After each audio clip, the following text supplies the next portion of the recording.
What's up, guys? It is your girl V with Reality Recap here. Happy Sunday to discuss last night's episode, give you my thoughts on Love and Marriage Detroit. I'm trying to pick myself back up, you guys. I am tired. Thank you for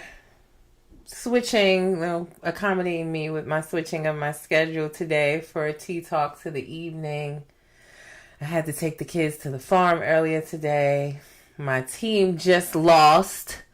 The Lions lost their football game today. So I'm trying to pick myself up, but I just had to come on here and give you guys my thoughts on last night's episode of Love and Marriage Detroit. We are streaming right now live across Instagram, YouTube, and Facebook.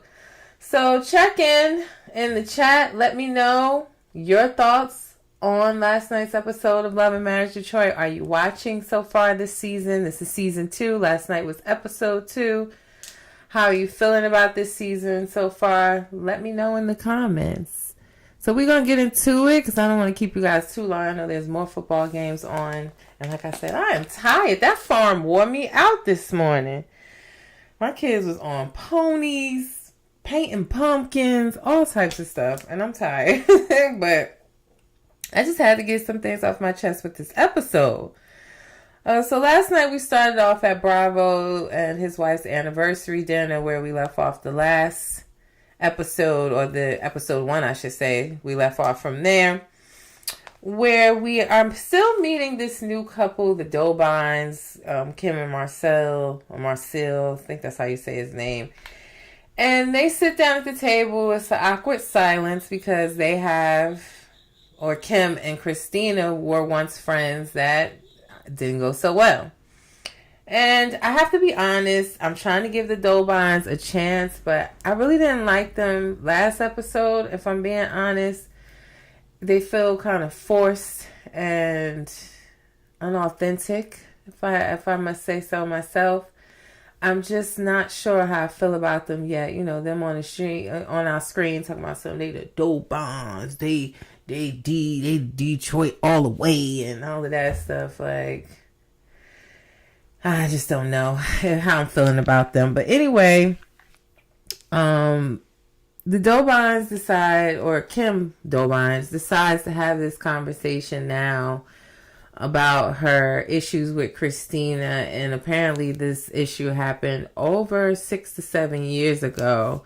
But, of course, it's a tie-in to the show. It was a way for Dr. LaToya, who I'm not really feeling too much either, to be messy. Somebody said it in Christina's live last night that Christina is turning into the Mel of Love and Marriage Detroit. And I would have to agree. Just give you my thoughts. But, yeah, apparently Christina and Kim were friends a long time ago, really close friends. And she didn't give too much detail, she meaning Kim, last episode on what her issues were with Christina. I'm thinking it's going to be something deep or, something that happened. And comes to find out, she's saying that she went to a party for Christina, I believe a birthday party.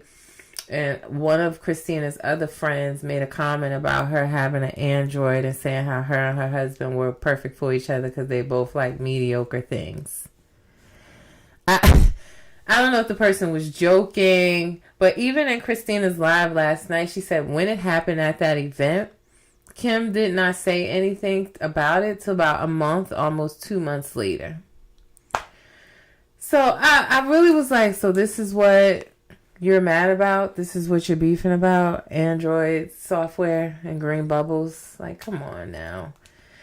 The Dobines, to me, like I said, they feel opportunists. They feel like opportunists, like they wanted to find their way into the show. And also, it's almost like Real Housewives to me when a newbie comes in and try to beef with an OG, knowing that, Christina's popularity on the show. Just come in and be yourself and let us get to know you. Don't come in hot beefing with somebody, especially over something as stupid as that. So they seem to have squashed their beef after going back and forth at the table, and Kim saying a lot of things like you're fake, you're phony, and truth ain't in you, all types of stuff like that. So I'm not really sure where they go from here, but they apparently squashed it on the episode. Now, I've been seeing them beef back and forth on the internet all this past week. So clearly, squashing of the beef didn't last long. But I'm just not feeling the Dobons. And I do believe that Dr. Latoya brought them on and took them to that dinner. Even though she says she don't do the messy, fake, and phony, I do believe she brought them on to the show, or to that dinner at least, as an ally for her, because she is not in a great space with Christina and Brandon. I do believe that. I do. Let me know if you guys feel the same way, but that's how I'm feeling right now. Brandon and Russell have a conversation last night. Brandon stopped by Russell's gym to talk about his issues with Christina. And he basically says they're just roommates and he's contemplating divorce. He makes some comments about how it's hard to be a black man and a husband and an entrepreneur, and how he comes home to Christina kind of looking for her to be his piece pretty much, and he doesn't seem to get that.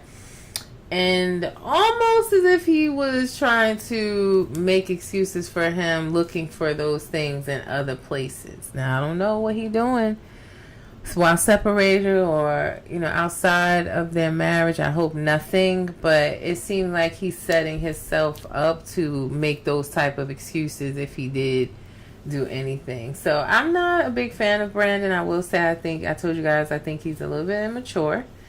And I'm not the biggest fan of him. But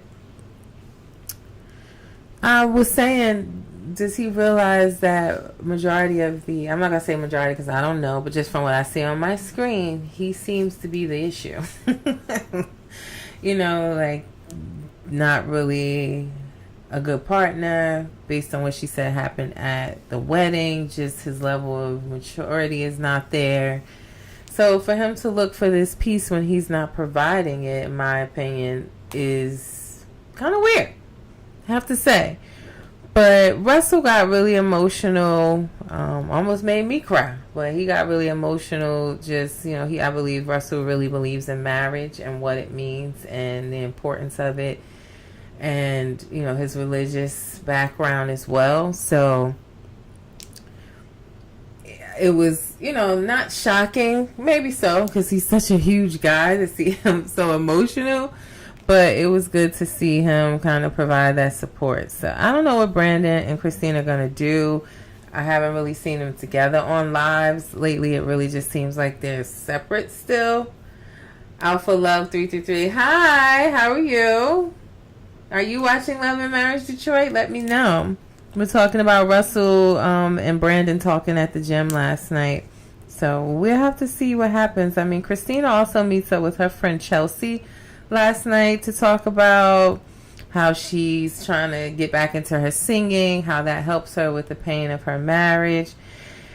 And I told you, I just want Christina to go find Lyrique from last season, which we all know his name is just Lyric, but I guess that's how he say it because maybe it sounds French to him. But Lyrique really seemed interested in Christina, kind of that guy waiting in the wings for Brandon to mess up, and probably would treat her better, and they probably would have more in common.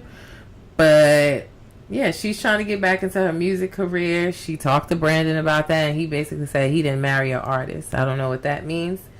But it seems like she has a beautiful voice, and it was something that she dibbled and dabbled in before him. So I hope she continues to pursue that, and we hear some music from her. That's probably like another reason why she gives me Mel vibes, the Mel of the Love and Marriage Detroit.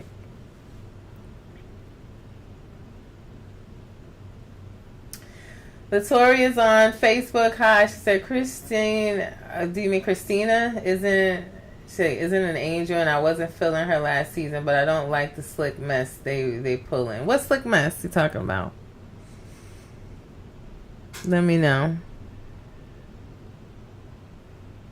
Christina did get a little shady last night too, where she said that Kim and Latoya are trauma bonding over her, and they need to find someone else fabulous to trauma bond over. But I thought that was shady yet funny. What else happened last night? I'm looking at my notes, y'all. Yeah, Christina talking to Chelsea, she said that Brandon doesn't go to church anymore. He doesn't have friends that are close and go to church and are married and not cheating on their wives. And I was wondering in my head, kind of like what we heard Brandon say last week to his mom, was he really ever in the church like that, or was he just doing all that to hit it? Because that's what it sounded like he did. You know, she didn't want to have sex with him before marriage, so he like speeded things up so that he could sleep with her. So I'm wondering, was he doing all the church and stuff just to get in the draws, and now that's not really who he is? Philly Diva High said, oh, Christina is slick with her mouth. She is, but I will say what I like about Christina, when she argues, she never loses her cool. She be ready for all of them with the same, okay, all right, and then she just cut them down. But every time we see her, even when she was arguing with Dr. LaToya last season and stuff, she just always keeps her cool and just reads them for filth. Philly Diva says she should have gotten to know him better. Agreed. You know, I do think that the person that she thinks he is not. LaToya said the Thompsons and them getting someone to come for her. Yeah, that's what I said. Even though Dr. Thompson tried to act like she's not with the drama, I do feel like she brought the Dobines on as an ally. I can't even get it out. Ally for her to have someone go against Christina and Brandon. I do believe that, and she knew what she was doing by letting them come to that dinner. I don't care what nobody say. She knew what she was doing. And I don't... How y'all feeling about the Dobines? I think you guys are just joining, but I was saying, before they even got to being a beef with Kim and Christina, in the first episode, it felt like they were trying too hard with like being in the confessional and finishing each other's sentences, and yeah, we from Detroit, we D all the way. And I was just like, didn't seem authentic to me. Philly Diva said not just an ally but a mouthpiece. Yeah, because you know, someone that can say the stuff that she don't want to say, or feed it to her to say because she want to play the classy and poised role. LaToya says she throws rocks and hide her hand. LaToya does. Her sassy husband just needs to learn to keep his mouth closed. He was the only one saying slick mess out loud while the other men were quiet. Exactly, when they said the android comment, he in the back like, damn. Yeah, he always like that. I don't want to be judgmental or stereotype him, but I was wondering, like, what do we know about Anthony's family dynamic as far as how he grew up? But it's giving he was raised maybe around all women or something like that. But he definitely gets into the women's business more than any of the other husbands. I don't even understand why he wanted to go have a conversation with Christina last night. I don't like Anthony, I don't like Brandon, and I don't like the Dobines. Just saying. I don't. Just being honest. Brandon's immature, and I really want Christina to just go get Lyrique. Go find Lyrique from last season and be with Lyrique. He definitely was feeling her. He definitely was stepping to Brandon. He would help her with her music career like she want. She probably has some dope songs. I want her to go find Lyrique. I hope we see him this season while they're separated. I'm just being honest. Alpha Love 3 said for real. I really want her to find Lyrique. And yeah, Anthony, I just don't like how he always in the women's business. And I just feel like the Dobines are not being authentic. They're giving us what they think they want us to see, and instead of letting us get to know them, we're learning about this android beef instead. I hate that for new people when they come on the show, when they just try to beef with someone, right? Come in hot. Like, let's get to know you and see if you're worth investing my time in. And even when I follow them on social media, it seems like the content is kicking up, which I'll get your coin, but don't use this beef with Christina to try to bring up your popularity on the show. It's not really going to work. It's going to backfire. Philly said, yeah, yes, where's Lyrique or whatever his name was. Like I said his name, he called himself Lyrique, but we all know that's just lyric and he trying to put some little French accent on it. But I digress. You want to be Lyrique? Then all right then. But yeah, the Dobons, I don't know, I'm not feeling them yet. And even, Christina went live last night and she was saying that this Android comment situation happened over 7 years now. She's had ample opportunity to discuss it with Christina, yet she chooses the moment when she gets on this show to do so when there's a platform. And she also said that after the comment happened at this party, that Kim didn't say nothing until almost 2 months later. So it's really not making sense. Latoya on Facebook said he is like that in the group too, and I think he was raised around nothing but women. He looked like his breath stink. And Latoya also said Brandon had me rolling about Russell calling him Mr. Universe when he was working out, and Russell was like, to your knees. Brandon was like, you're tripping. I thought that was a cute moment. It was. I was saying that just seeing them bond was cool. You wouldn't expect Russell to get emotional because he's so like huge muscles, but it was good to see him care about his marriage, kind of listen to him and them just express the struggles of being a black man, a black entrepreneur, a husband, and, trying to come home. But I was saying it was nice to see, but I was also saying, who's going to tell Brandon he's the issue? You're the issue. I mean, like, you want to come home to Christina and find peace when you're not providing peace. Make it make sense. But it was a nice scene to see. I will say that. What else?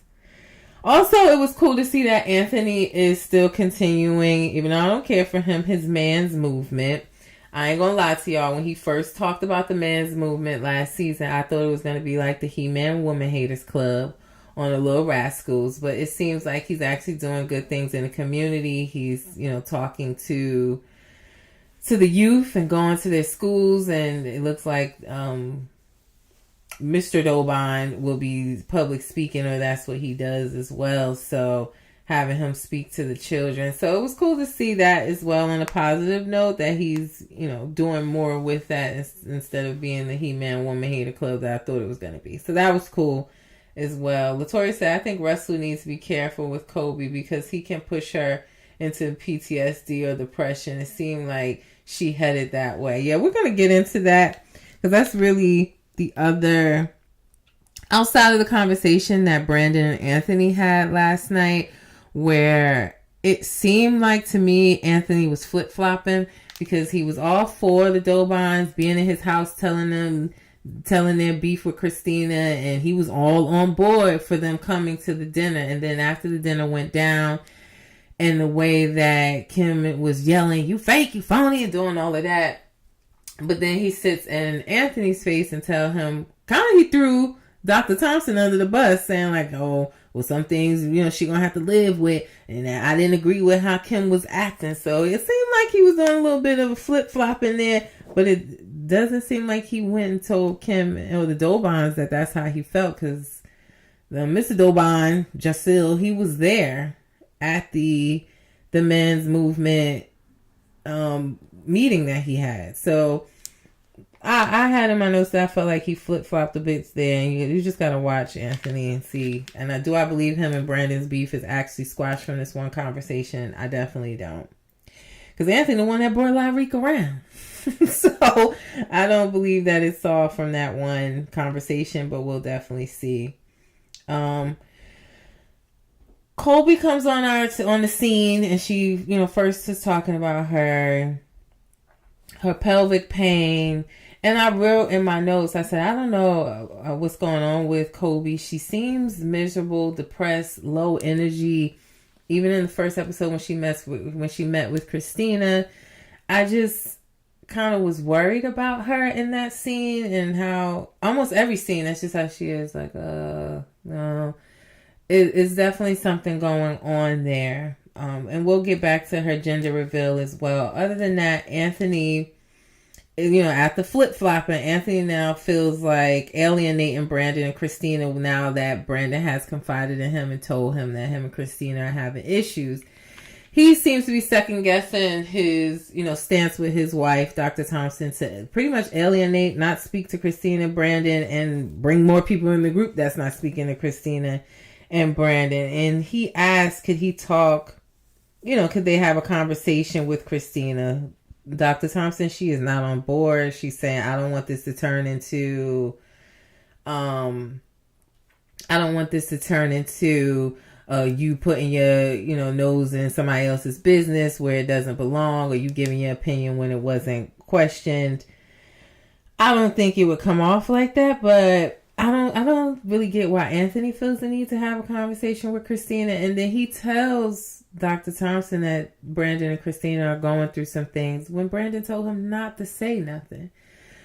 But I did have that in my notes as well. If you tell somebody not to tell their wife something, it's going to get told. Like, married people tell everything to each other for the most part. If they are, really a close-knit couple, a married couple, they're going to tell. So I don't know why he would think that Anthony of all people, is not going to tell his wife that. I mean, he didn't go into detail, but he said that they were having some issues.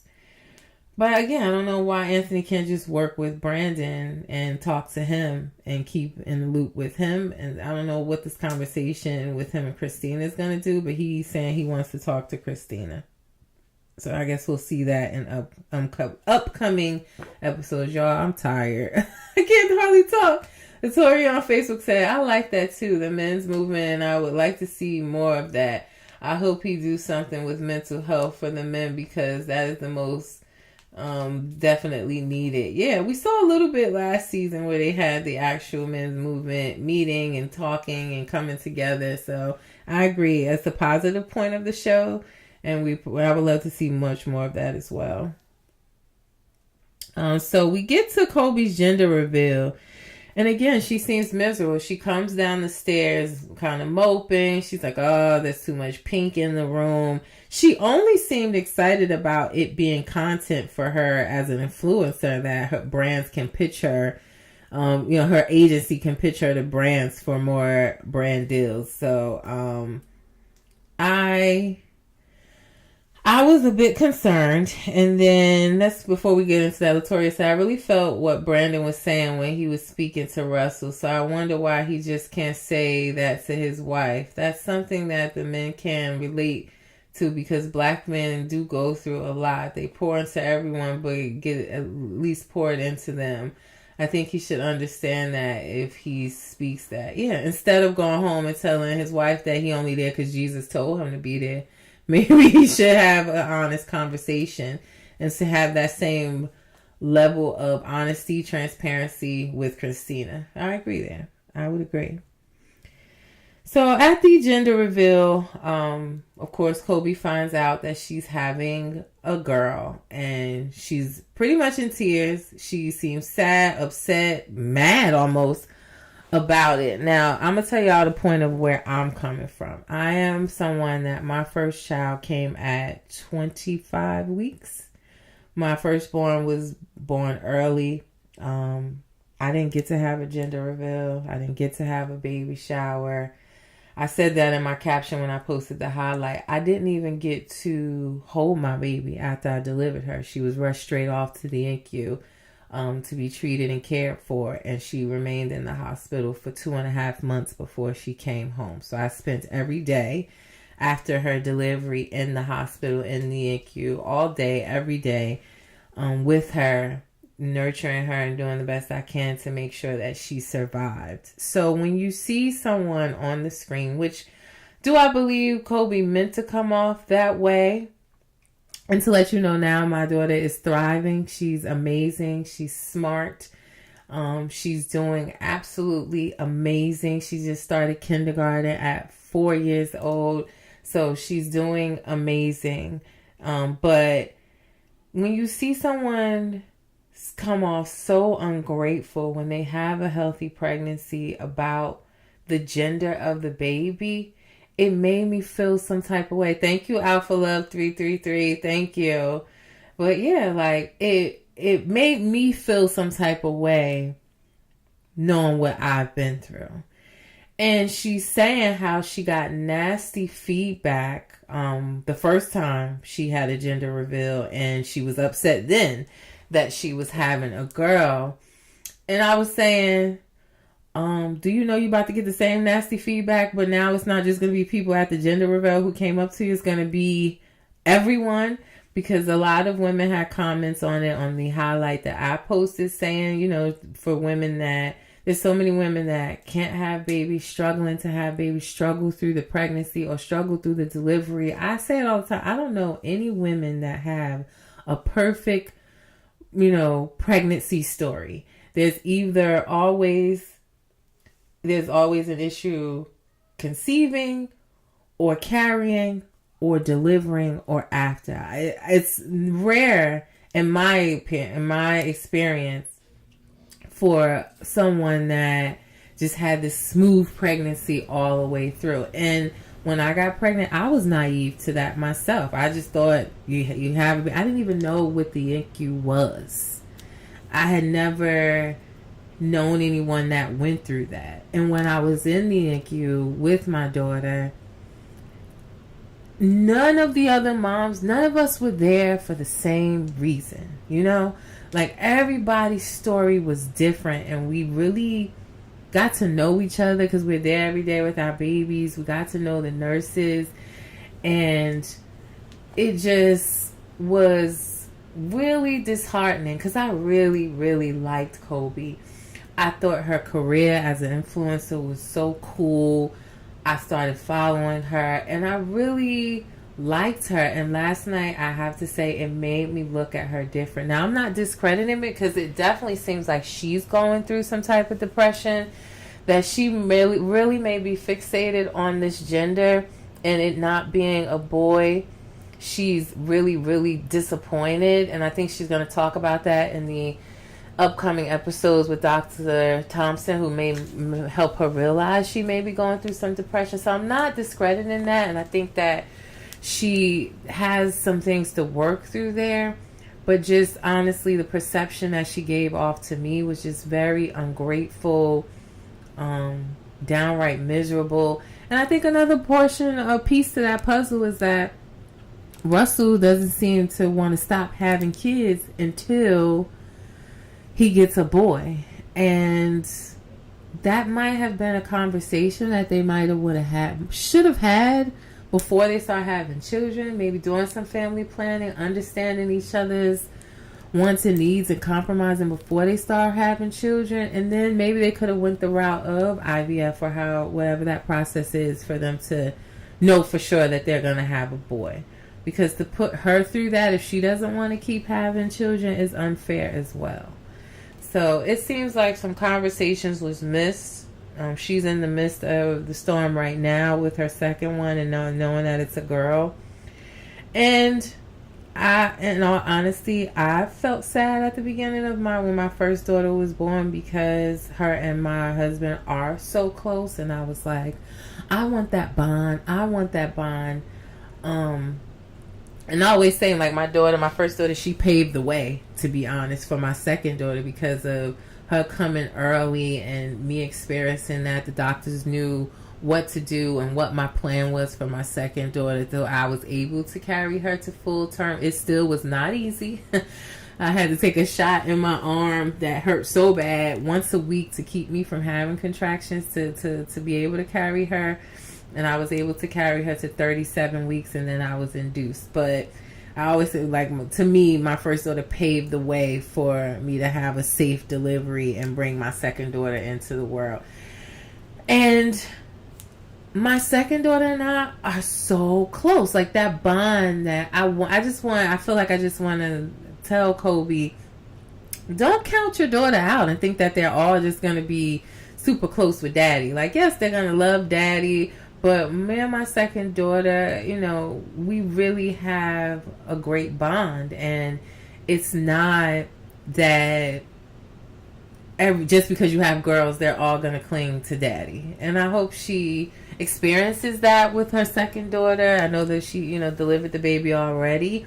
But yeah, my second daughter and I have a great bond. I always say, like, my husband got the first one, but the second one kind of clings to me. So, but overall, my second daughter gonna choose her sister over her daddy and her mommy at this point. She believes, like, she thinks that her sister walks on water, honey. So, but I don't want her to just count out having girls. I think it's a cool experience. I myself always thought growing up that I was having boys. I would say stuff like, I can't do no hair. I'm gonna have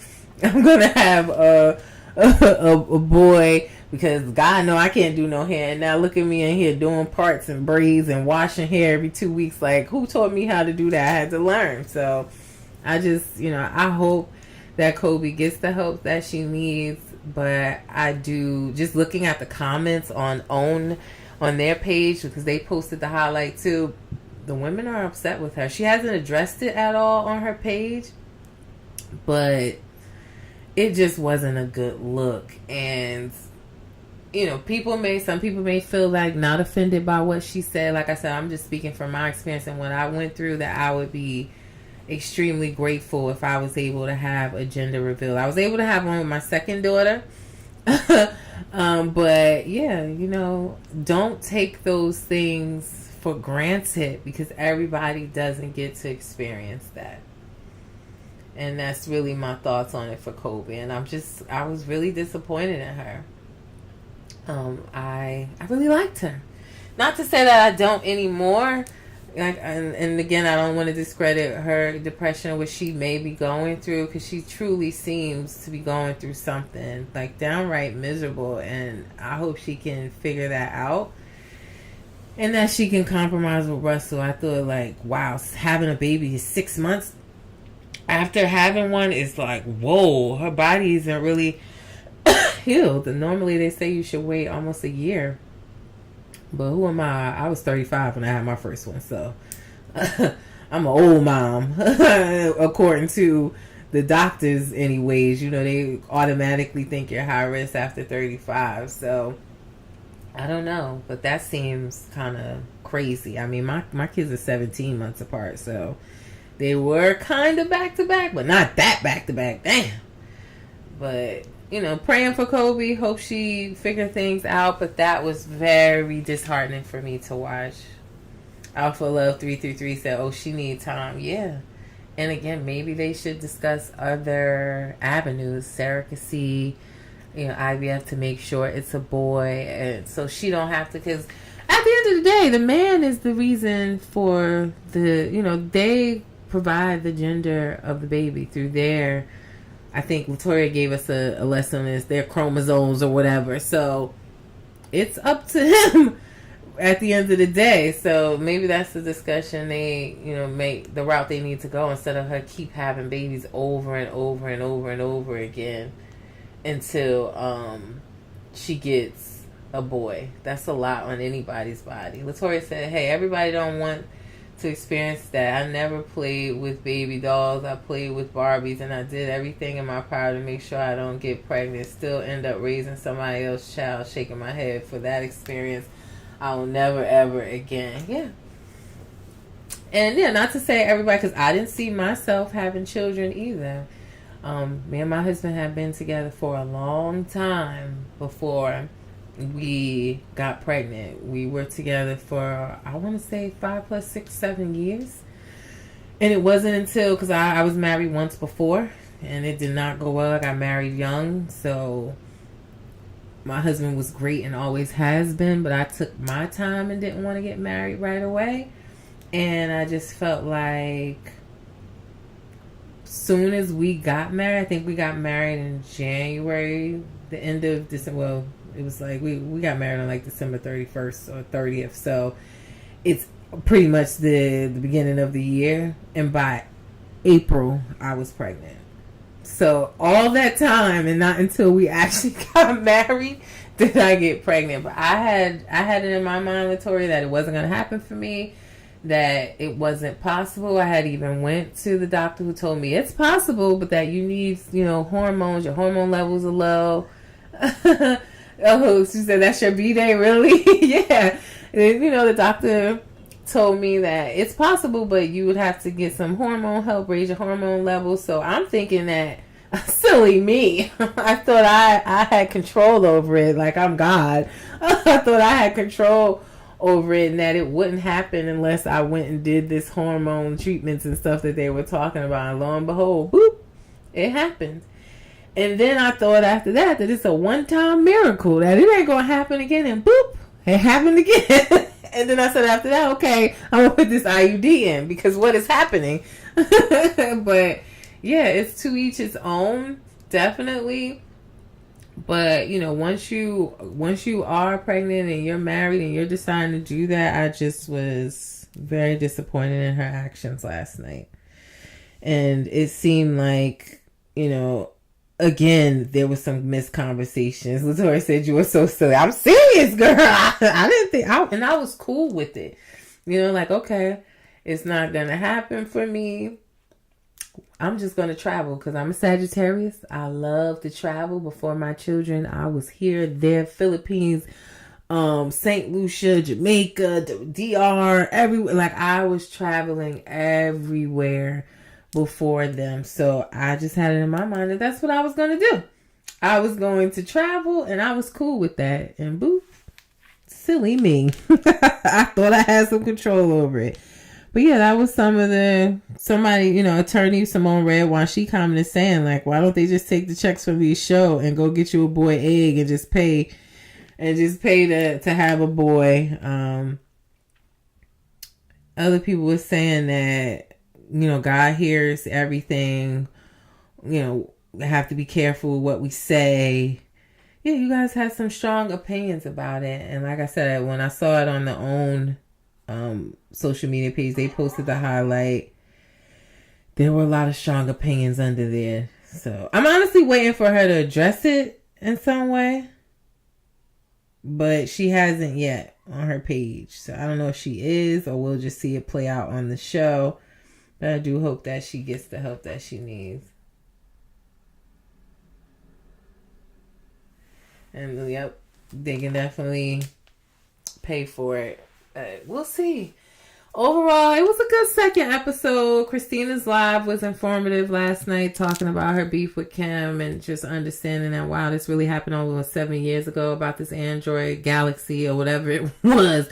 This Motorola two phone page. I don't know what she's talking about, but it happened almost 7 years ago. And then after it happened, she said Kim didn't say nothing until almost 2 months after. So I'm enjoying so far. It's no Love and Marriage Huntsville, let's be honest, but somebody said in the live last night that Christina is like the Mel of Love and Marriage Detroit. I don't know if you guys agree with that. I kind of did.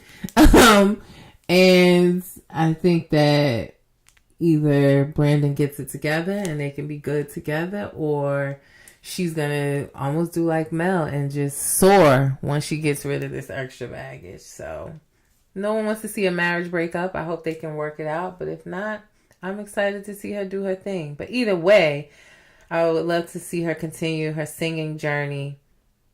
And she followed me on Instagram yesterday. So I was, grateful for the follow. Appreciate it and the support. But we'll continue to cover Love and Marriage Detroit on the Sunday midday tea talks. Thank y'all for accommodating me moving to 5 o'clock. I told her I had to take the kids to the farm today. But we should be back to our normal time of 12:30 p.m. next week, unless they make me take them somewhere else. Now, don't forget to come back, before I get out of here, don't forget to come back Tuesday for Midday Tea Talk on Basketball Wives LA. We have 2 episodes left and then a reunion. A sneak peek of tomorrow's episode just dropped on my page, so you can take a look at that. I have more for you on the upcoming episode tomorrow night. You guys know that Jen Williams is now officially married. She is now married to Christian Walden Gold. Congratulations to them. He has to come back and serve the rest of his time of his 15-day sentence for his parole violation. I wanted to look at that. Yeah, he has to serve the rest of that time. He's supposed to go in from September 25th to October 7th. So he served a few days. He did September 6th to the 8th. Then he was allowed out to, prepare and travel to the wedding. And then he has to go back and finish that sentence from September 25th to October 7th. So he's going to have to go back. Alpha Love 33 said, girl, yeah, he has to go back. He had a probation violation for traveling without permission. He was going to Switzerland and Italy and all of that. And they saw it on Jen's social media page. So they're married. We're definitely gonna see, even in the sneak peek, if you go watch it, you'll see that the conversation comes back up about Christian and his restitution. And Evelyn stopped by Midday Tea Talk last Tuesday to say that the reunion was going to be very explosive, to make sure we watch it. So I think after these 2 episodes and the reunion, we'll probably understand better why nobody from the cast was at the wedding, because you can tell in the episodes that have aired already, they definitely were planning to go. But I think that's going to be more telling. And then just also from cancel culture, people were looking at them like, the things that Jen is saying, like, oh, he should have just let his victim that he even has the restitution and probation, that conviction, he should have just let her leave and drive. Even though she was intoxicated. Like, she's been saying some really reckless things on the show. Latoya said, yes, can't wait. So, yeah, just, keep tuning in to Basketball Wives. Like I said, there's 2 more episodes left. Tomorrow's episode and then the season finale the following week. And then we'll get to the reunion. And I think that will further answer for us why no one from the cast was at her wedding this past weekend. But, yeah, they're married. We'll see the episode tomorrow night. Sneak peek is up on my page now. And yeah, I'll be back Tuesday, 12:30 p.m. Eastern Standard Time for Midday Tea Talk. And then on Wednesday, we'll cover Love and Hip Hop ATL. We got another foolish episode of Love and Hip Hop ATL on the way, as well as part 2 of the season 2 Real Housewives of Dubai reunion, which I ain't really feeling, but I'm covering it though, y'all. Now, before I get out of here, if you have a business or product you want me to promote on my pages, I reach the people, honey. We are growing on Facebook. We're growing on Instagram. I'm even trying to get back into TikTok. I was not off TikTok, y'all, because I was up to like almost 16,000 followers and they banned my page, but I'm trying to get back into it. So if you have a business or a product, those are my promotional rates there. You can email me at reality_recap@yahoo.com. If you want to be a sponsor for my podcast, please reach out to me. I'm looking for sponsors to sponsor, and I will promote your business on the podcast. I'm currently doing 6 episodes a week. And how can you also support me? Cash App is there in the corner to help me continue to grow, flourish, get new equipment, update my studio. So I appreciate all of the support so far. And lastly, share, like, follow. Go to my YouTube channel.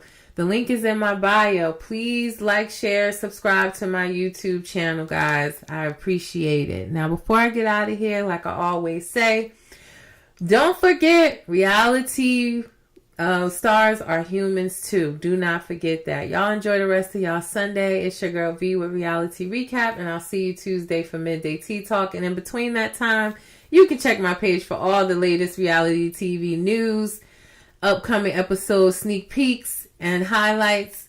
And you guys enjoy your Sunday. Toodles, Latoya. Thank you guys for checking in on Instagram, Facebook, and YouTube. We're always streaming live. Peace.